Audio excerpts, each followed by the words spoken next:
نیوز پری چینل لیدونکو سلام ستړي مشه په موکړې چولاندو مهمو خبرونو ته ولسمشر غني طالبانو ته وایي راشئ د وطن په افغاني همت په ګډه جوړ کړو. ولسمشر غني نن کندهار ولایت ته د خپل سفر په ترڅ کې به غونډې ته په خبرو کې ویلي چې د بهرنیو ځواکونو تر وتلو وروسته طالبان د جګړې د دوام لپاره دلایل نه لري.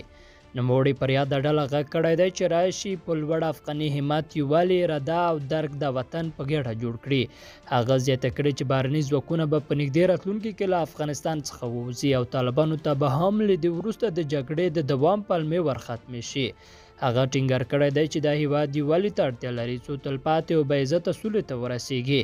د یادونه ده چې نوموړي نن په دغه ولایت کې د مهمند نړیوال خصوصي روغتون هم پرانیستی دی. بلخوا د بهرنیو چارو وزیر حنیف اتمر د افغانستان، ترکیه او پاکستان په درې اړخیزه ناسته کې د ګډون په موخه نن استانبول ته تللی دی. او امرالله صالح وایي یو ځل بیا د ټاکنو له لارې د واک پر لیک د ټینګار کړی دی. د ولسمشر لومړی مرستیال امرالله صالح کندهار ولایت ته د خپل سفر په ترڅ کې یو ځل بیا ټینګار کړی چې هیڅکله به واک کې یوې وړې ډلې ته ونه سپاري. نوموړي د خپلو خبرو پر دوم زیاته کړې ده چې دوی د افغانستان خلکو رایه ورکړې ده او بیرته به د ټاکنو له لارې واک بلې ادارې ته سپاري.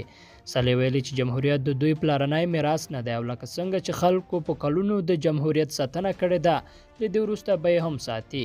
بلخوا ولسمشر غني هم د جمهوریت پر ساتنه ټینګار کړی او پر طالبانو یې غږ کړی چې راشي او د ټاکنو له لارې خپل باور وازمایي.